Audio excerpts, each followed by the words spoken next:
এই মুখ্যমন্ত্ৰীক যিটো সময়ত আপোনাৰ ৰাইজে সমালোচনা কৰি আছে এই সময়ছোৱাত মুখ্যমন্ত্ৰীক বচাবৰ কাৰণে একাংশই দালালি কৰিছে পণ্ডিতালি দেখুৱাইছে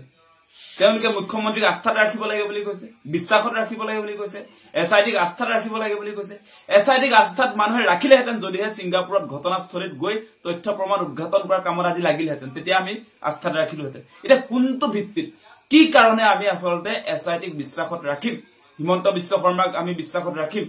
যিটো সময়ত সমগ্ৰ অসমৰ সকলো মানুহে জাতি ধৰ্ম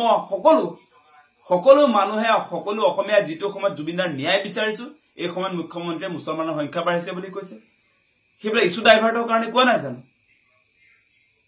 আজি কেনেকুৱা ধৰণে হিন্দু মুছলমানৰ ৰাজনীতিৰ ঘপককে তেওঁ ইয়াত প্ৰডিউচ কৰি দিলে সেই কথা বতৰাবিলাক আপোনালোকে লক্ষ্য কৰিছে নাই গতিকে এই শামকানু মহন্তৰ একেবাৰে নিজৰ মানুহ মুখ্যমন্ত্ৰী সেই কাৰণে যিকোনো প্ৰকাৰে মানে তেওঁলোকক মৃত্যুদণ্ডৰ পৰ্যায়লৈকে হত্যাকাৰী হিচাপে আমি ৰাইজে যিটো বিচাৰি আছো যে হত্যাকাৰীৰ শাস্তি মৃত্যুদণ্ড সেয়া ফাঁচিয়ে হওক লাগিলে মৃত্যুদণ্ডই হওক যিয়ে নহওক বা যাৱজ্জীৱন কাৰাদণ্ড সেই পৰ্যায়ত আমি চিন্তা কৰি আছো কিন্তু মুখ্যমন্ত্ৰীয়ে আমাৰ মনত থকা যিটো আচলতে অগ্নি কালপিট বিলাকৰ বিৰুদ্ধে আমাৰ মনত যে একুৰা জুই জ্বলি আছে আমাৰ হিয়াৰ ৰামথু আমাৰ জাতীয় সম্পদ আমাৰ হিয়াৰ স্পন্দনক যে তেওঁলোকে ছিংগাপুৰত হত্যা কৰিলে সেই অগ্নি আমাৰ জ্বলি আছে কালপিটৰ বিৰুদ্ধে সেইটো নুমুৱাবৰ কাৰণে আপুনি মিঠাতেল ফ্ৰীকে দিয়া নিমখ ফ্ৰীকে দিয়া আজি আলু দাইল ফ্ৰীকে দিয়া চাকৰি দিয়া আজি আপোনাৰ মুছলমানৰ সংখ্যা 38% বৃদ্ধি হোৱা এই কথা বতৰাবিলাক আপুনি আৰম্ভ কৰিছে মুখ্যমন্ত্ৰী আৰম্ভ কৰিছে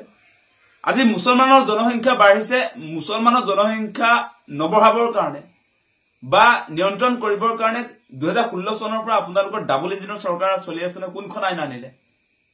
মানে এনেকুৱা খং উঠি আছে নহয় এই মুহূৰ্তত ব্ল্যাকমেইল নকৰিব সেই কথাটো আমি স্পষ্ট কৰি দিছো মুছলমানৰ জনসংখ্যা বাঢ়িছে আপোনালোকে ঘোড়া ঘাস খাটি আছিল নেকি মানে ঘোড়া ঘাস কাটি আছিল আপোনালোকে ইমান দিনে কি কৰি আছিল আপোনালোকৰ আইনখনৰ নামটো কি মুছলমানৰ জনসংখ্যা ৰোধ কৰিবৰ কাৰণে ৰাইজক যে ভয় খুৱাইছে কেলে জুবিনদাৰ ন্যায়ৰ দাবীটো উত্থাপন কৰাৰ কাৰণে মানুহৰ মন মগজু বিপথে পৰিচালিত কৰিবৰ কাৰণে এতিয়া আপুনি মুছলমানৰ জনসংখ্যা বাঢ়িছে সেই কনসেপ্টটো মানুহৰ মনত সেটিং কৰিব খুজিছে নহব দেই মুখ্যমন্ত্ৰী ডাঙৰীয়া বহুত হৈ গল আপুনি যিমান কথা কক লাগিলে যিমান কথা কক যিমান প্ৰলোভন নিদিয়ক কিয় যিমান হিন্দু মুছলমানৰ ৰাজনীতি নকৰক কিয় এইবিলাক সব উফৰি যাব জুবিনদা আপোনাৰ ধৰ্মীয় পলিটিক্সৰ উৰ্ধত এতিয়া আপোনালোকে দেখিছে এটা কথা জুবিনদাৰ মৃত্যুৰ পাছত ধাৰাবাহিকভাৱে শ্ৰদ্ধাঞ্জলি অনুষ্ঠান বিলাকত আমি দেখিছো যে সৰ্বধৰ্মৰ তাত পাঠ হৈছে প্ৰাৰ্থনা সভা হৈছে আজি এই সময়ছোৱাত আজি মুখ্যমন্ত্ৰীয়ে হিন্দু মুছলমান কৰি মানুহক ব্ল্যাকমেইল কৰি আছে নহব সেই কথা স্পষ্ট কৰি দিছো